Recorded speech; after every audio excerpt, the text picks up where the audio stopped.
Oh, hey! I'm glad you're here. Welcome to Season 12 of VHS. If this is your first listen, I'm your host, Dirk Marshall, and we're a podcast where each episode is about a film and the guest has the profession portrayed in the film. That's how we began, anyway. We've grown a little bit over the years, and if you enjoy this one, I encourage you to go back to the beginning. We have many wonderful conversations with fascinating guests. This season will also feature our alternative formats like new releases and late returns, screen teens, and a few discussions on directors. We've been really fortunate with our guest selection this season, so stay tuned for some really wonderful people, including this guest. If you have a chance, please write us a review. Kind words are always appreciated, and tell someone about the podcast. As always, all of our original artwork is by Celine Cordero, who you can find on Fiverr, Nico Cell on Twitter. And this season's music is created by Jerry Smith, whose music you can purchase Rainy Days for Ghosts on Bandcamp. So please support these awesome artists. That's all you need to know. So let's get right into Season 12. The film is Toxic Avenger, the guest is a janitor, and this is VH Us.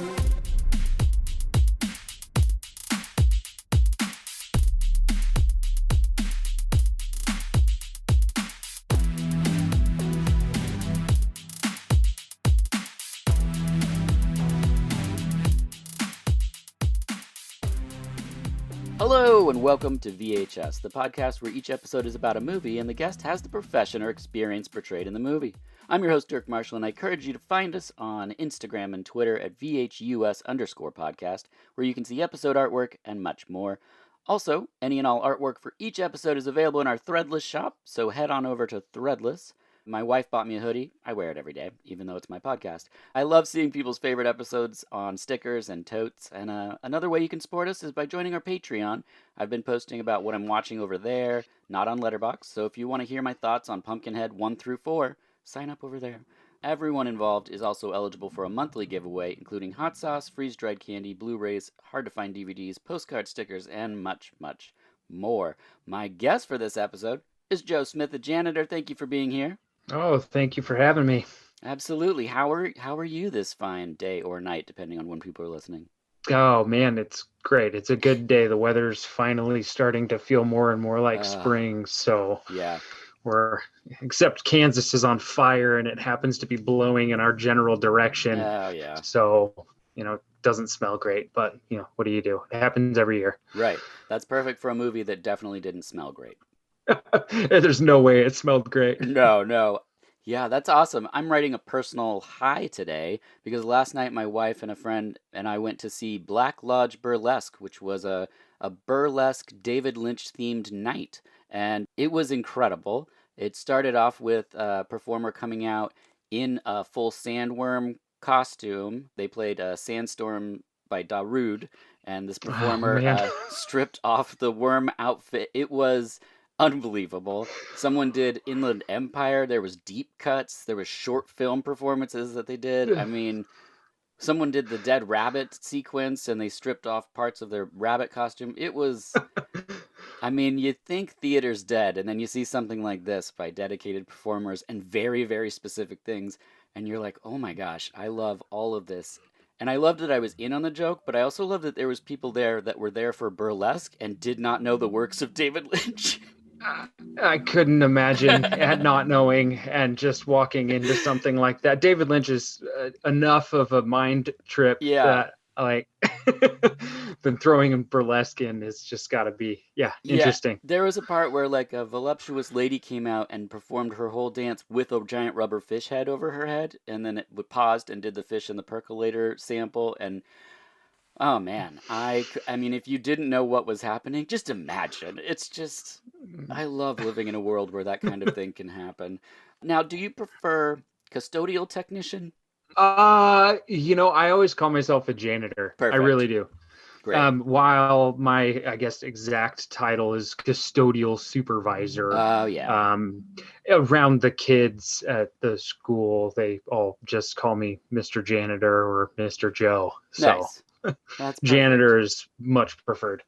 Yeah, I worked, I had a K through 3 behavioral life skills classroom, 10 years about I was in that, and the janitor was like one of my favorite people at the school, mainly because we both seemed to just be able to be anywhere at all the time. It wasn't like a I mean, we would just have long conversations about whatever. I'd stop by his office. We often had messes and things, so I would stop by to either get cleaning stuff or be like, "Hey, can you help us out with this?" So I'm excited to talk to you today because I'm a big fan of your work. Now, where can people find you? Oh man, geez, I guess I'm online. Hmm. I'm at Twitter and Instagram at Joe C. Smitty, but I guess Letterboxd as well for all of my movie watching, which is just kind of all over the place. But that's probably the place that I'm most active outside of Instagram. But other than that, my online presence is very kind of dwindling these days. Yeah, I But get it. It's a weird, weird time out there. yeah, Um, Fantastic. Well, the film that brings us together is The Toxic Avenger from 1984. It's a classic horror comedy from Troma Entertainment, directed by Michael Hertz and the legend Lloyd Kaufman. Lloyd has grandfathered many talented people in the industry, one of which, Slither and Guardians of the Galaxy director James Gunn, who co wrote Romeo and Juliet with Kaufman. In fact, in the first Guardians of the Galaxy film, you can see Lloyd Kaufman in the prison sequence. He's like standing there cheering, and I just love that this low budget shock creator was on screen in one of the highest grossing movies of all time. not gonna lie, that's probably one of the best cameos in the Marvel universe. Stan Lee, R.I.P. Yeah. Aside, he was supposed to be there, but having James Gunn take from the person who basically made his career let it begin and throwing him in one of these giant Yes. tentpole MCU movies was I kind of cheered a little bit in Me the movie too. theater when I saw him there. Yeah, it was great. It's so good. I just love when people do that. They don't forget where they started, and that was just a wonderful cameo. At the time of this recording, you can see The Toxic Avenger on DVD, Blu ray, and streaming on various places, but I have to encourage you to please support your local video store like Movie Madness here in Portland, Oregon. The synopsis: Tromaville has a new monstrous hero. The Toxic Avenger is born when meek mop boy Melvin falls into a vat of toxic waste. Now evildoers will have a lot to lose. Hmm. Yep, Yeah. that's what happens. It was made for 500,000 but grossed 800,000, so a big success. Spawned 3 sequels, a staged play, and a Saturday morning cartoon series, and a toy line. So Yeah. not And bad. honestly, it's weird. I was really trying to think about it. I've got an interesting relationship with the Toxic Avenger, but I think it honestly started with the Toxic Crusaders. Yeah, Like, yeah. I saw that well before I saw or even knew that it was, a movie, and not only just a movie, but the type of movie that it was. Yes. Yeah, I saw it in the video, my dad's video store. We had Toxic Avenger, and then I was like, what is trauma?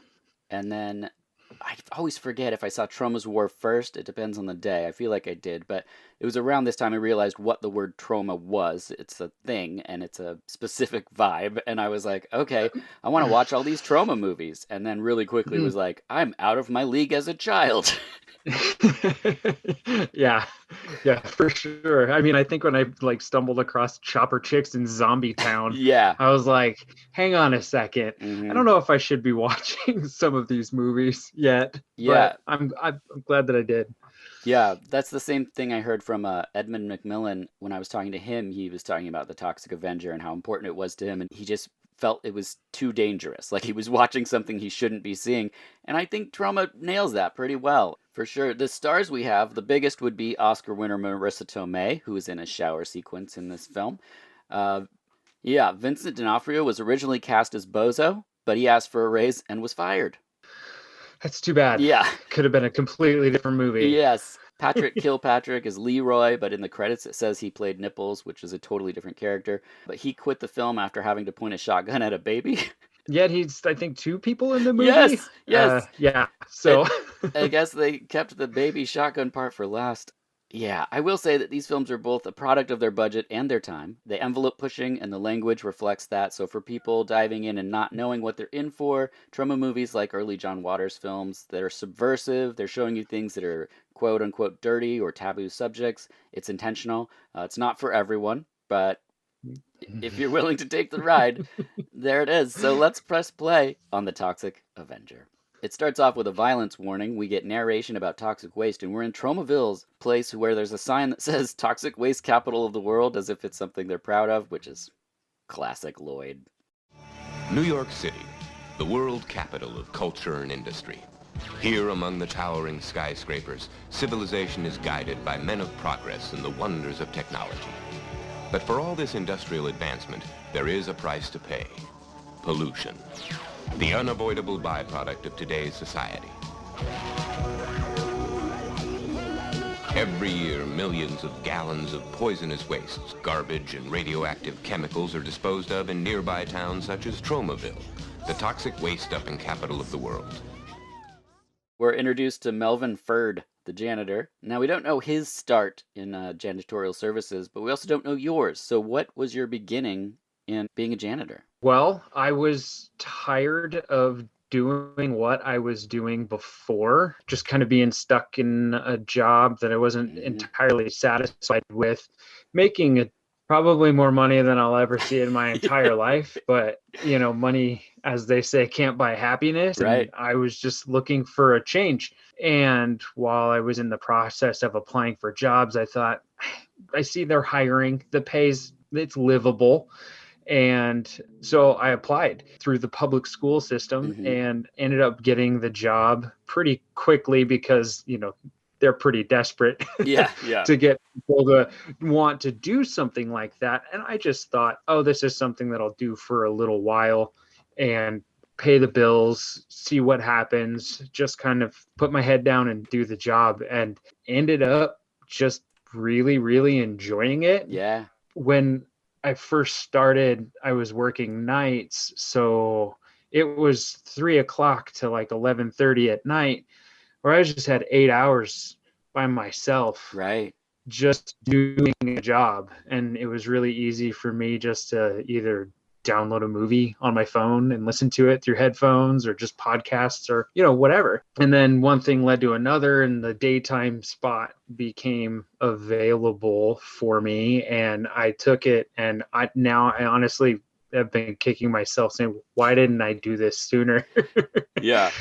I've found out that since I started working days, I've had like this, it's not just like cleaning, like you said. There's teachers there that you're having these whatever good conversations with, because they're educators and they've all do it for a specific reason, but kids are wild. Yes. And yeah, I'm at an elementary school, so we've got preschool through 5th grade, and they're just pure chaos.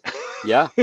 That's a great way to put it. It's incredible. I never know exactly what kind of conversation I'm going to have with, any sort of kid, or whatever relationship that I'm building with some of these kids, because they see me as, I'm like not a teacher to them. Yes, you're an in-betweener.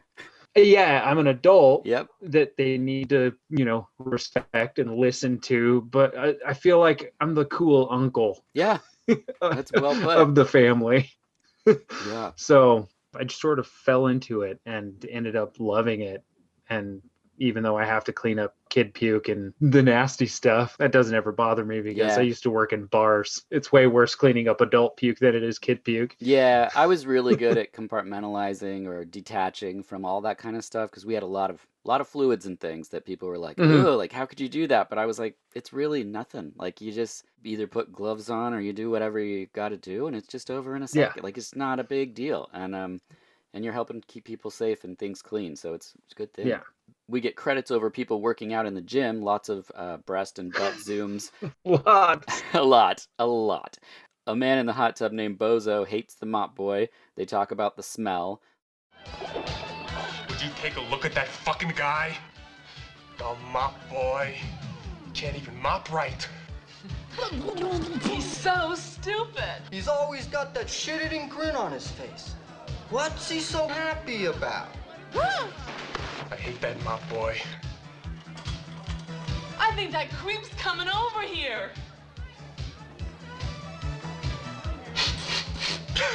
Julie, you smell something? Ooh, P.U. What's that stink? We just covered this, but being a person who has to deal with fluids and smells, was that ever a challenge for you, or you're just like, whatever?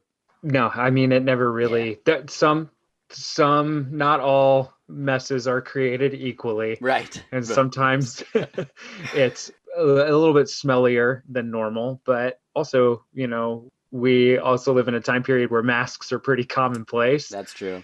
And so if it's ever too bad, it's just like, oh, I can just put a mask on. Right. It's amazing the kind of cleaning supplies that they give you as a janitor that you can just put on top of a mess, and then all of a sudden it doesn't smell anymore. Right. Just completely neutralizes the odors and turns it into a different substance. So now, like I said, it never really bothered me. So. I was going to save this for the end, but I'll just ask the big question now. What is the magic sawdust that people put on puke that I've seen my whole life in elementary schools? It's like a cellulose. Okay. So it's just basically, I forget the exact chemical compound that it is, but you basically put it on a liquid and it just solidifies it. Wow. So it just completely, like, you can put it on any liquid. And it kind of turns it. Oh, solid is a very loose word. It's more of a, it's a weird jelly-like substance, which could be gross to some people, but it's just like, I think, a bunch of wood pulp in sand, basically, that just sort of completely sucks up all of the liquid and just blip, and you're done. Yeah, since I was a kid, that was it. I saw someone puke in the hallway, like the center hallway of the elementary school, and the janitor just went by and he's like, sprinkle, sprinkle, sprinkle, and then it just cleaned it up, and I was like, what is that? It's amazing. We get our first blood, a kid on a bike getting run over and his head's crushed. It's pretty amazing. Do we the points, the rules, what are they? Okay, let me see if I can remember the whole list. Now, Jews, womps, niggers, and chinks. They're all worth 25 points. But Puerto Ricans, they're worth 30 points. Now, kids under 12, they're worth double points. Skippy, don't forget your helmet. Okay, sis. And be careful out there. How much is a kid on a bicycle? Ooh. 28 points if you can get both the kid and the bike. The gore effects in this movie are pretty top-notch for what they were doing at the time. Speaking of blood, how do you clean up blood? Do you have to use bleach for a situation like that, or? We have special chemicals that for individual things, like you've got your glass cleaner and you've got your one we call it TB side, which is just basically disinfectant and cleaner in the same thing. But, we also have a disinfectant that is not the same as the other. But, for the most part, it's not really it's just a weird combination of chemicals that people have formulated over time to be like, this is specifically for your blood, or this is specifically for your human sick. Right. But it's also really weird because, like, when you spray, the consume is what it's called, but it's like an odor neutralizer. Okay. It is. So it works for pretty much anything. Like, you can clean a toilet bowl with it and it's just going to be, the same thing that you would clean up blood with. But it takes the blood and it turns it from, whatever red color it was and turns into this weird dull green. And then that it's just like completely worked. I wish I knew more about how that works. Yeah. But like the science aspect of it all is like beyond me. So yeah, that's amazing. I loved the peace of mind of going to the janitor being like, hey, so this is what happened in the room. And he'd like mix something up and he'd be like, do you need me to come do it? And I'd be like, no, I got it. Because we had a lot of needs, and I didn't want to be pulling in from other parts of the building. And just like, you see the situation and then you clean it up, you smell the chemical, and you just are like at peace. You're like, this is now okay again, and like at the end of the day, I would like go through and bleach down the room, and there was just something about like making the bleach in the cold water and then going around and being like, this is now a safe zone, like someone could sit here and eat lunch, like this part's cool, like I don't know. It's still something that when I smell one of those chemicals or a bleach mixture, I'm like, this is a nice place. This is good. Oh, somebody has taken care of this. Yes. And I speak probably for all janitors in saying thank you for offering even to take care of your own messes, because you would think that as an adult, people would take some sort of level of responsibility as Yeah. saying, oh, I've got this mess in my room. You come clean it up. That's your job. Right. But the teachers who do it on their own and just Mhm. ask for the stuff to do it, they get like rock star treatment in my eyes. Yeah. Because I know that like you don't have to do it. I know you're offering, and that alone makes me want to help you more. Right. So, I think that's part of thank you. why I had such a good relationship with our two janitors. That, and I would always try to make time for a conversation if they wanted to talk about their jet ski or something. It was always something where I was just like, okay, what are you talking about? Because like you could see other teachers like be like, I don't have time for this, and I'd always just be like, I'm down. Tell me about a Thunderbird car you had in the '60s or whatever it was. You know.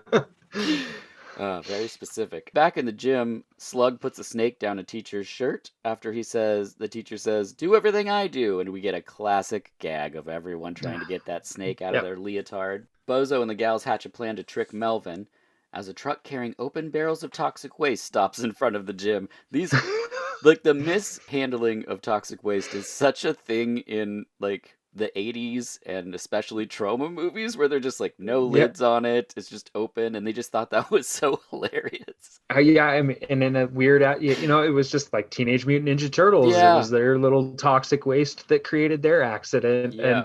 And Captain Planet, there was just toxic waste everywhere. It was such Welcome a to thing. the 80s, I suppose. Yeah, toxic waste and quicksand were like things that as a kid we're like, we need to watch out for all of this stuff.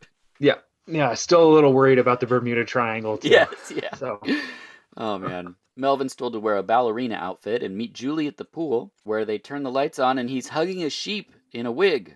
And the story is that sheep was infested with lice. So speaking of lice, how do you battle lice in an elementary school? well, that one's a little tough just because, well, the good thing about it is that they'll kind of die off as long as you leave them alone.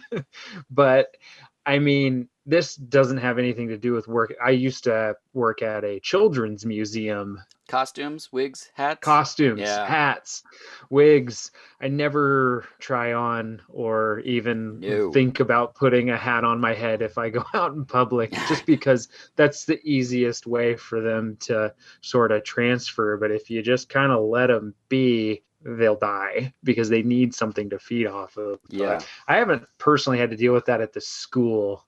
It's not that I have never, and that just also for the children's museum, it was clear out all the laundry, take everything off the floor and just put it in the hottest water in the washing machine and the hottest dryer that you can do and go from there. So yeah, just have to cook them, I guess. Yeah. Ugh. Ah, gross. Yeah, makes me want to jump a window, which is precisely what he does. Melvin jumps out a window and lands in toxic waste.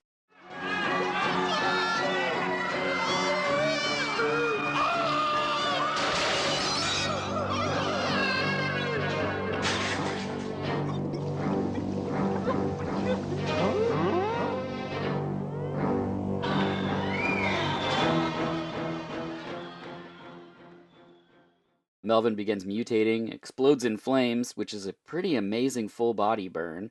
He's just walking down the street. It's like, what? He mutates more in the bath. There's lots of great bladder work and squelching sounds. The thing that I think Lloyd Kaufman does so well is every single second he either is putting something titillizing on the screen, something horrific, or something that he thinks is funny. And so there's no wasted downtime. You're either confused, baffled, disgusted, or if you like that kind of stuff, wildly entertained. Next, we get Cigar Face and two other thugs trying to off a cop. Well, there's a brawl that ensues, and only one person could be cleaning up the streets, and it's the first time we get the Toxic Avenger, although no one calls him that. It's a very Looney Tune Three Stooges violence in this movie, very specific. The cop he rescues reports that a monster saved him, and then Melvin returns home, but his mom only sees the monster, so he builds himself a home, and where would he do that? A toxic waste dump. I was looking at the house again, and it honestly, the thing that he built, there's a lot of, they raided a janitor's closet to build that house. Right.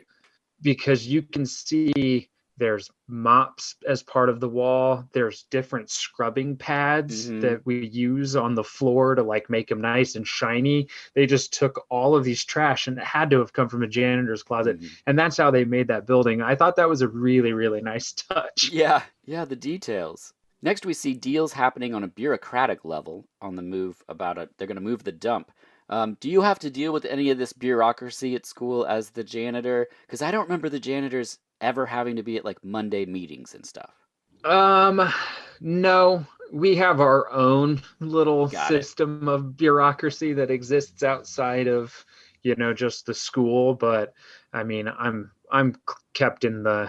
I talk to the principal of the school probably every morning just so we're all on the same page. Because no matter what school you're working at, I think vandalism is going to be a problem, Sure. or things around the building that need to be taken care of, and even students that we have to be made aware of certain issues and things going on. So bureaucracy, no, I don't really have to deal with much of that outside of, just the being informed more than anything. That's great. I just wanted to show up and do the work and be present for the kids I needed to support. I didn't need these Monday meetings where he'd sit there and the administrator would be like, so there's this issue, and then teachers would say, well, I disagree, blah, blah, blah. And you're like, you don't have a say. Like, this is a courtesy call, and like it's all happening at an administrative level. And it was the same people every time, and I'm like, I have stuff I could be cleaning. I have things I could be doing. It's just like, I'm glad that you don't have to sit through those. That was torture. But on a bit of a different level, that whole trope of the janitor kind of knows what's going on all over the entire school kind of before other people do.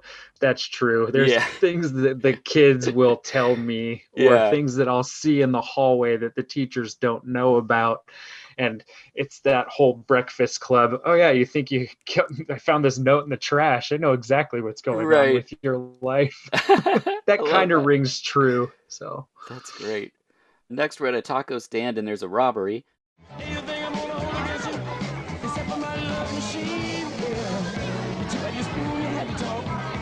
right, everybody, drop your tacos or I'll blow your brains out. Rico, get the cash register. Okay, you got it. Good afternoon, ladies and gentlemen. We are the entertainment for this afternoon. The restaurant here is called the Mexican Place, which makes you like go, oh gosh, that's not going to age well. But it really was a restaurant called the Mexican Place where they filmed this. That was the name of it. And thank God. It's now at Popeyes in Rutherford, New Jersey, and you can go there where someone shotguns a dog across the floor. So trigger warning for people that constantly complain on Twitter about dogs dying in movies, but there's a dog death in here. The dog was trained to slide backwards, I read online, and the dog's guts were spaghetti. So if that makes you feel better or worse about spaghetti, I guess. Also, when they show the dead dog, it is clearly still breathing. Oh yeah, so you can.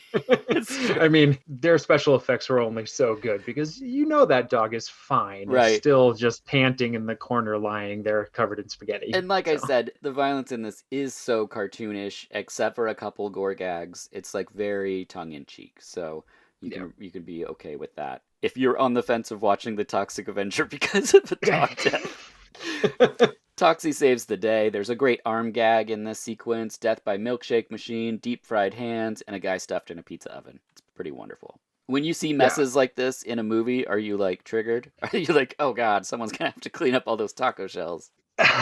No, not really, because I feel bad for the person who has to clean it out because I know that there's some. This is a movie. I know there was some poor PA or whatever who's just that was the rest of their afternoon. So I do feel a level of sympathy for him, but I never get too worried about it. The only thing that really kind of made me skittish or whatever in the movie was the way that he was handling his mop in the club at the beginning of the movie. And clearly like just slopping water everywhere, not wringing it out, and or mixing chemicals that it probably shouldn't have been mixed. Like that was the one thing I was like, oh, they better be careful with that. Right. Speaking of food and restaurants, do you eat the school food? No. Yeah. Yep. No. I work in the lunchroom. That's a big part of my. That's my next question. Oh, go for it. Yeah, so Well, first Toxie meets a poor lady whose dog was killed and takes her to his pad. So this is the beginning of their love interest. But the cops examine the scene. There's food everywhere. I wanted to talk about cleaning the cafeteria. This must be the most labor-intensive part of your day. Oh, absolutely. Yeah. I mean, from 11 o'clock in the morning until about 2:30, I'm in the cafeteria helping. I mean, like I said, we've got a lot of little kids. I mean, the kindergartners have a hard time carrying their trays, let alone carrying their trays full of food. Oh, yeah. And there's a lot of little things that they have to remember, where their silverware goes, where their milks, whether they've been drank or not, go. There's a bin for the empty milk cartons, which we recycle, and then there's a bin for just the trash, and then there's a bin. We started a composting program for all of the food waste and everything, which is pretty nice. But these kids don't really necessarily have a concept of which is which. Trash is trash to them, and explaining to them, it's like, no, you can't put your plastic in with the food stuff, because the worm farm that we send the compost to, the worms don't like the plastic. Right. So trying to teach the kids a little bit about that responsibility and everything. But man, yeah, it's just a constant state of sweeping and wiping and mopping and taking out trash and bringing in new bins. But it's a long part of my day, but it's also a really good time, because it's where I get to spend most of my time just randomly chatting and having conversations about, I don't know, Fortnite or whatever. Yeah. So do you set up the tables and have to put the tables away? Yep. That's part of the set whole them thing. up every morning, Yeah. but put them away every night after I scrub the floor. Yeah. So, yeah. There's a public meeting, and they determine that the monster is only attacking bad people, so he's good. Something else that's good is taking a break, so we'll be right back.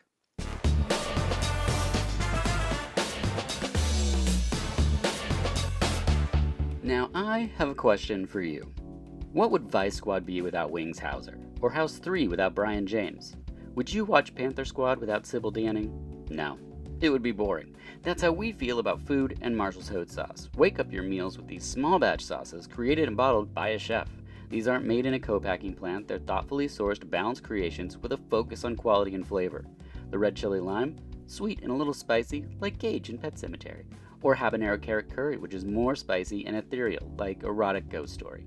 Marshall's Hot Sauce has something for everyone, including the mildest, which is a smoked habanero barbecue, kinda sweet, kinda smoky. It would be right at home on the range with Klaus Kinski in The Great Silence. You know what I'm saying. There's also a new line of seasonings with real ingredients dehydrated and combined into fantastic and easy ways to cook for yourself or your family. From the newer pasta and marinara packets, right on down to the explosive volcano sparkle, which I'm sure Zed in Police Academy 3, you know the part where he hangs out in the tear gas training? What a cut up. I'm sure he'd want some sparkle. You'll find it all at marshallshotsauce.com. Enter VHUS podcast at checkout for 20% off. Plus, you might get a little something from me. So head on over, wake up your meals, not to mention Sarah's now teaching classes again, so you can learn hot sauces, pickling, all kinds of stuff. I'm hosting hot sauce tastings where you can hang out for an hour and just eat spicy stuff. But you'll find it all there, marshallshotsauce.com. And now, back to the show.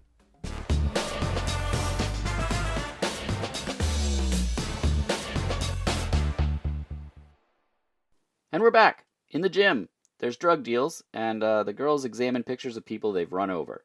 Toxie arrives and crushes a dude's head with a weight, which is a pretty amazing effect. Yeah, that always made me. I remember that is the most triggering thing for me. I'm kind of a gym rat myself, and I remember seeing that so distinctly that I don't like using that specific machine at the gym, because I'm just terrified that for somehow I'm going to slip and my head's going to get smashed by or spike through it. It's pretty gruesome. Probably more gruesome than anything that happens in Death Spa. Been a long time since I've seen Death Spa, but I don't remember it being very much. Yeah. So later, one of the evil girls is masturbating in the sauna, and Toxie shows up and puts her on the hot rocks. This is one of the 2 deaths that were like sort of rectified in a deleted scene where they showed up at the police station, so that Toxie hadn't actually murdered 2 women, whereas in the actual version that's out, he does. Yeah. The sauna and then the weird labyrinthine Oh, yeah. We'll get to that for system. sure. It's wild. Next, a pimp tries to sell a 12-year-old to Toxie, so he kills that guy. And you can tell all your scum friends that things are gonna change in this town. I'm not just another pretty face. Toxie saves kids from being run over, walks a lady across the street, opens a can of popcorn kernels, which causes them to become popped. It's a great montage. It's one of the wonderful sequences in the film where there's actually a lot of music in this movie, and I always forget that. But it kind of creates some levity to the film. 6 thugs try to kill him, but he jumps out of the way and they all end up shooting each other. One of these thugs is the return of Patrick Kilpatrick, we mentioned earlier, who was death by milkshake. And the blind girl and Toxie have sex and start building a life together set to the song Is This Love? Is this love, you say?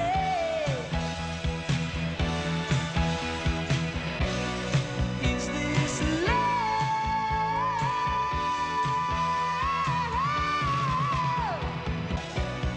Is this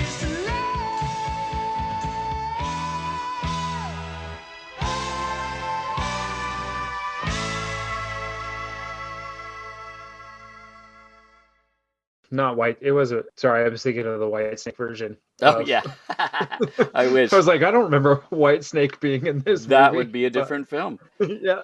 Next, Toxie attacks Julie, and she runs into the basement in this labyrinthine, like you mentioned, series of hallways. This sequence always freaks me out because up until this point, while there is some horrific things that happen, it's all mostly tongue-in-cheek comedic effect. This is actually a great stalker sequence. Like, it's pretty dark, pretty intense, and he is stalking a woman to murder her with a pair of scissors.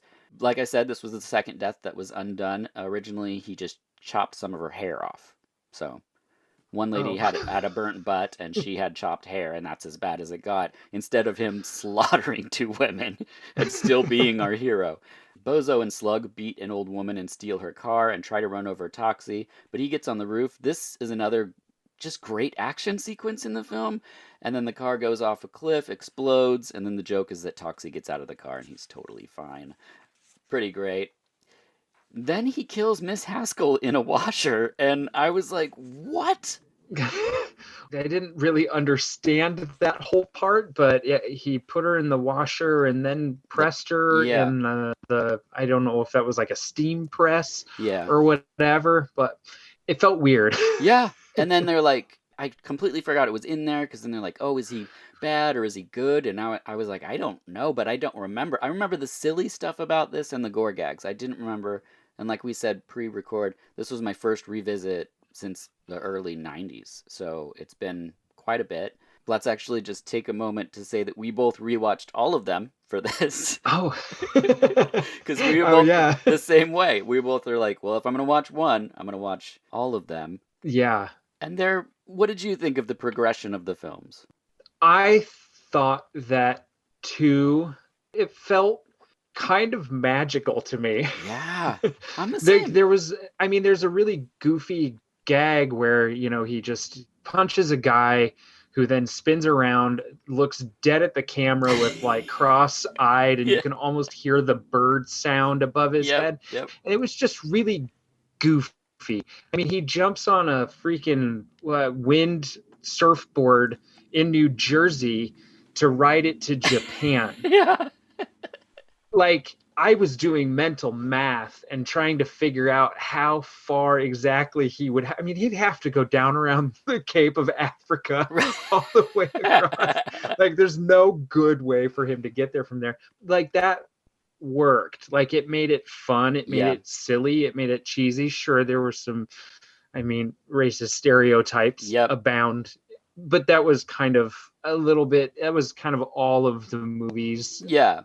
To an extent. And of its time, and of like exploitation films and things, like you can expect you're going to hear like homophobia, racism. These are the things that played out even in some mainstream films, especially where they were like, he's the white cop and the African American cop. And it's like, all they're going to do is go back and forth, like saying the worst things. And Yeah. that's what entertainment was. So, But yeah, the second one, like I said, it was really, really fun. And then things kind of like started to get a little, I don't know, hard to describe when it came to the third movie. yes. Yeah. Although I really did like the bus sequence in the third movie where Yeah.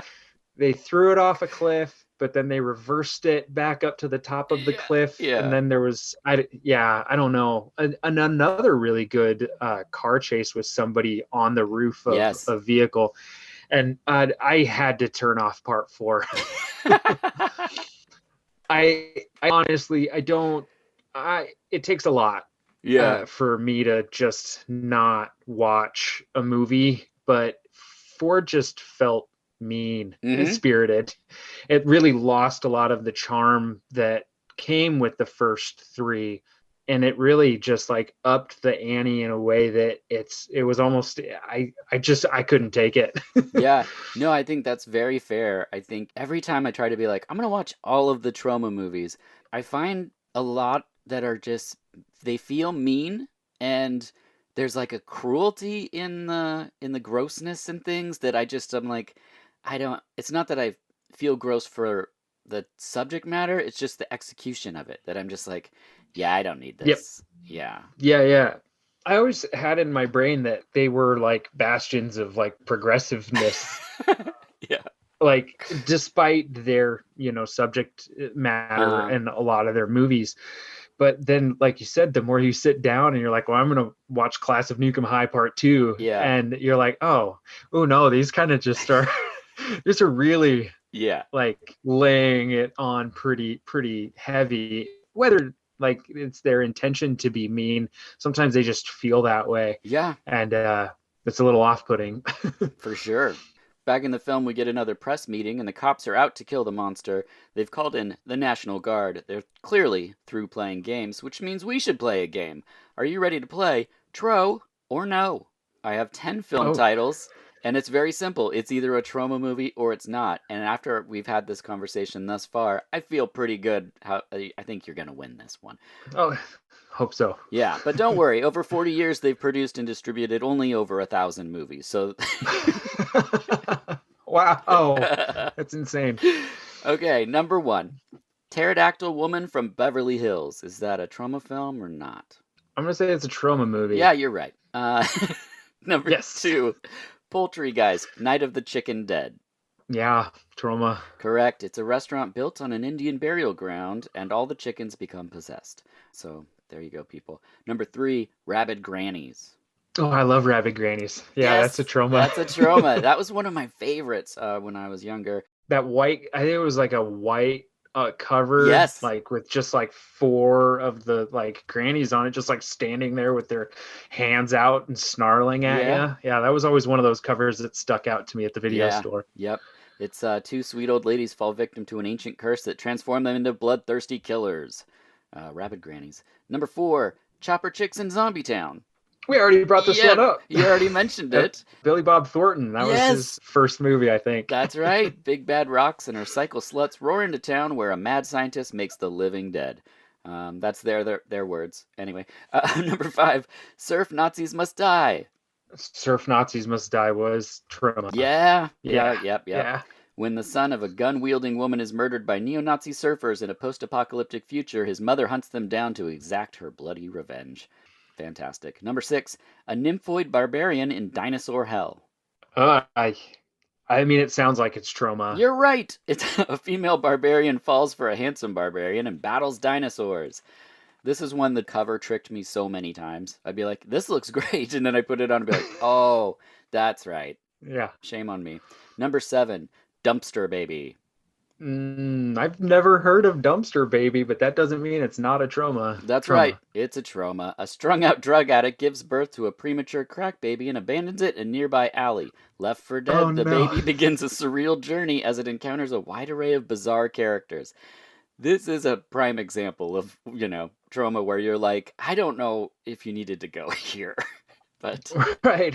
Number 8, Dolphin Man battles the sex lobsters. Dolphin Man, yes, was a trauma character. I know that. I didn't know he got his own movie, though. Yep, it's a short. Sergeant Kabuki Man, NYPD, contracts a deadly new STD, the sex lobsters, and unknowingly spreads it around town while visiting Tromaville's best orgy spots. Only Dolphin Man can find the cure and save the day. Wow. Yeah, it's a lot. Number 9, Yeti, a love story. Trauma? Yeah, while on a camping trip, 5 college students become stranded and encounter an evil murderous cult and a homosexual Yeti. I spent a good portion of last year watching Bigfoot movies, Okay. and I never came across that one for some reason. I'm going to, whether I want to or not, have to dig it up and try to watch Are it. you a Bigfooter or just were interested in the movies? Bigfoot has to be real. I mean, he has to be. But it was kind of I went through a weird phase last year where I wanted to, well, it started off watching all of the kickboxer movies. Okay. And then I went to all of the blood sports. And then I turned my year into, well, I'm going to watch every single movie Don the Dragon Wilson was in. We are so similar. It's crazy. And then somewhere around Halloween, I was like, oh, I should at least block a chunk of my year to just my Halloween movies. And there was a Bigfoot chunk in there where I just kind of watched whatever Tubi threw at me pretty much. Wow, yeah. And but I didn't get that one. I'm going to have to look for it. There you go. We did an episode on Willow Creek. Did you watch that one? Yeah, I did watch Willow Creek. Okay, I awesome. enjoyed that. Found footage is kind of one of those that's either going to be there for you or it's just like not. And I thought they did that one pretty well. So. Yeah, I thought it was really creative how Bobcat made that film. The guest I had for that episode was fantastic. Tobe Johnson, he's a Bigfoot enthusiast, just told me a lot of stuff I had no idea about interdimensional Bigfoots. Yeah, that's a thing. Yeah, it's pretty awesome. Number 10, The Toxic Avenger 2023. Oh, that is that Troma actually putting that one out? They're involved. So okay. Yeah, it counts as a Troma, starring Peter Dinklage as the Toxic Avenger, Elijah Woods, Jacob Tremblay, and Kevin Bacon. Yeah, no, I'm excited. Macon Blair is directing that movie, and he's kind of one of my favorite. I love it when he shows up and stuff, whether it was like Green Room or Blue Ruin, any of those Saulnier movies. But I'm so excited for just to see what he can do with the Toxic Avenger. So. Yeah, Blue Ruin blew me away. I love that movie. Yeah, that's fantastic. Yeah, I saw Green Room first. Oh, okay. And it's honestly probably one of my favorite movies, just period. Yeah. And then I kind of didn't really want to go back for some reason. And then I eventually went through and I watched, what was the other one? I Don't Feel Right at Home in This World Anymore. Yeah. And I was like, oh yeah, Macon Blair. Oh, he's in this. I'll watch it. And then I just didn't really know how to feel after watching Blue Ruin. Yeah, I saw that first, so that was my introduction to him. And then I was like, I'll watch whatever this person's involved in, because it was just such a different revenge tale. And I just had never seen something like that. The frustration of not getting the gun to work, like the not being good at it. Like, you just don't ever see that. It's like people are just good at revenge all the time. Yeah. Yeah, he's awesome. Back in the film, the army and tanks and everything surround Toxie's tent, but they won't shoot him because everybody loves Toxie. And that's the end. And 1991, it spawned a children's Saturday cartoon, and that was your introduction. That was my introduction to the Toxic Avenger. Was the Toxic Crusaders? I don't really even remember much about the cartoon. I kind of went through. It took me down a weird little rabbit hole of other R-rated properties that got cartoons. Yeah. But that's a different subject. That's a whole nother thing. RoboCop was probably my favorite of those. Oh yeah, Police Academy. Yeah. They had a cartoon. Yeah, that's not a movie for kids. Nope, absolutely not. I mean, maybe by the time they went to Moscow, it was, but yeah, the fifth one or whatever. I don't remember how far back they went to Moscow, but yeah, I got the Toxic Avenger as an action figure, and I think kind of by accident. Whoa. I don't have him anymore, but I think because I thought it was a Teenage Mutant Ninja Turtle. Sure. And I think they might have even been the same company, like Playmates or whatever, that made the toys. So maybe that's where the similarity came from. Right. But I remember having this Toxic Crusader, and then I know we kind of briefly talked. I mentioned I was a video store kid, and I spent so much time at the video store. I was like, wait a minute, this looks like my toy. What is this Toxic Avenger movie? Probably shouldn't have watched it as young as I did. Same. Don't know how I got away with it either, but I got away with a lot when it came to the video store. Yeah, me too. Well, that brings us to the end of the Toxic Avenger. Anything final thoughts on the film for yourself? Your revisit? Yeah, I mean, like we had kind of mentioned before, I don't think it's a movie everybody necessarily needs to see. Correct. But that low budget, no budget type of movie, it was really important. And I think Trauma existing in the time that it did and spawning all the careers that it, that it has, like, I mean, it has like, it can't be forgotten as a place in cinema. Yeah. I hate to say Yeah. cinema, movie history, but it's fun if you can look past some of the homophobia, racism. It's goofy, and I don't think it was ever meant to be anything but goofy. And yeah, so I mean, I had a lot of fun with it. Yeah, me too. I didn't know that I would ever watch it again, and so rewatching it for this conversation was really fun and reminded me of, because I love these low to no budget movies. I mean, 500,000 was a lot of money, but because it just made me feel like anything was possible, and I loved that people were out there making these movies, and it wasn't like corporate in any way. There's like a punk aesthetic to this, like these types of films where you can tell it's a mask, or you can see that it's a forced perspective. They didn't really have a castle or whatever was happening, in the movies. And I love that. Like movies like Mutant Hunt and Future War and things like that, where it's like it's a guy in a pig mask and he's sitting in a chair, but you're supposed to pretend it's a spaceship, and just like I get inspired and excited about that more than seeing like something like I don't know, I'm not to pick on Marvel movies, but something where it's like all these CG things whirling around and I just don't care. I'm like, I get that someone made that on a computer, but like these guys had to like mix paste and stick this mask on this guy's face, and then they couldn't get it off. And it's like, I love that stuff. I mean, and that's another thing too, is you can tell, like, because a lot of these Marvel, well, I mean, again, we'll just pick on these Marvel movies because they're easy targets. It's good shorthand, yeah. They don't really feel like they have weight to them anymore. Right. So it's almost distracting how they've gotten to like look so bad at times, when you can go back and you can see somebody get their nose busted in a quick smash cut by the Toxic Avenger, and it looks like that dude's nose got smashed into his face. Yeah. It felt like it had weight. Like that makes a huge difference. So when you get movies that have practical effects versus, all CGI, like, I mean, it just makes such a huge difference. Yeah. Yeah. I love it. I love to see it. I'm glad that we talked about some of the later ones in case people are inspired by the first to keep going.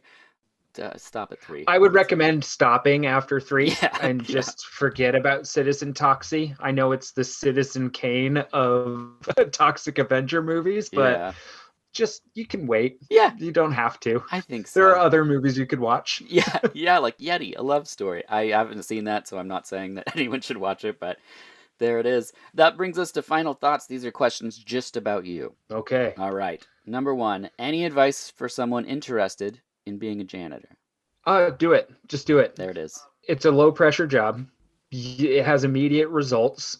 You walk into a room, you see that it's dirty, you go in and you do your job, and you walk out and you're like, oh, it's clean. You can feel good about that because you know that you've done something.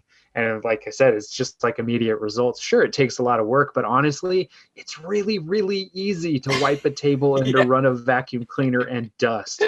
Like, it sounds like shitty work, but somebody definitely has to do it, and it's a good thing. Like, yeah, I mean, it's great. It's fun. It's easy. It's time for yourself too. Yeah. I love that. I like that you brought up that peace of mind of like seeing the start to the finish of something where it's like, it was messy before and it's clean now. And that job is done. Like, I can feel good about that, because sometimes these jobs, like you said, we get trapped in, there's no end. It's just an endless cycle of repetition, and it just sucks your soul out, you know? And it's like, I don't mind cleaning, I don't mind dishes. I find great reward in these types of situations where it's like, this needs to be done, it gets done, and now look at that. Like, I feel good. Yeah, it does. It makes you feel good. And like you're helping people, like you're helping these Yeah. teachers not worry about having to, have a clean room every day. They've got other more important things to worry about.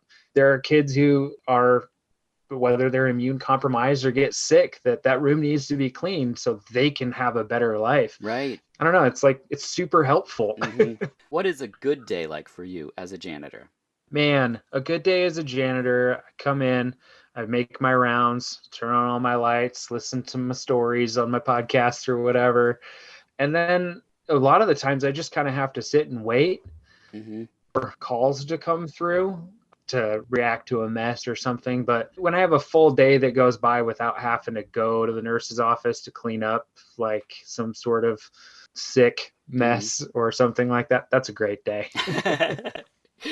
And I gotta ask, although I hate to, what's a bad day like? Oh, a bad day is when I'm trying to work in the cafeteria and a kid has just oh man, French toast day is the bad day because there's syrup and it gets everywhere and it's sticky and it's hard to clean up.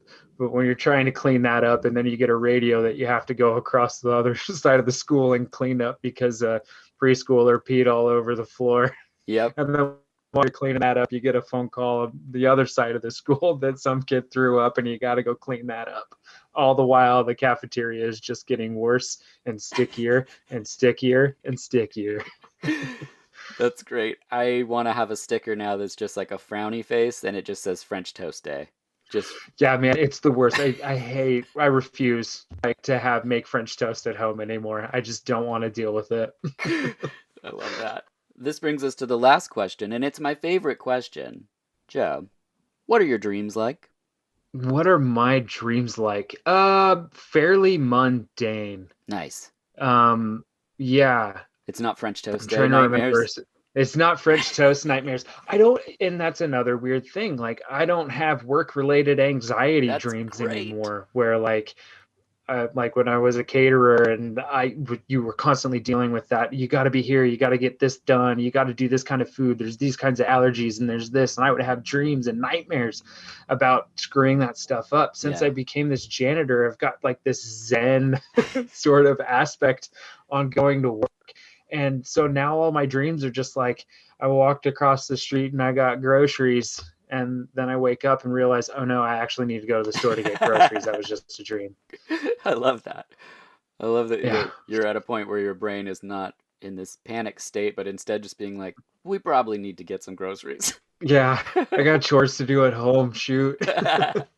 I would have dreams at my old job where I would get up and start my day, and then I'd wake up and be like, oh, I got to do all that again. Like, it was like the biggest stress I had was like brushing my teeth. Like, it's just like, all right, I guess it could be worse. But, well, thank you so much for revisiting The Toxic Avenger. Thank you for taking time to share your stories with us on this episode. Absolutely. Yeah, it was a lot of fun. Awesome. To go back. Yes. Again, I encourage people to find you on Twitter, and what was that handle again? Joe C. Smitty. There it is. Smitty, yeah. Perfect. It's nothing really crazy. You're just going to see me posting pictures of my cats, sometimes workout stuff, but, movie stuff. Whatever. You know, what you're watching, things like that. Yeah, that too. Yeah. Perfect. As always, I'm Dirk Marshall, and we'll see you next time on VH Us.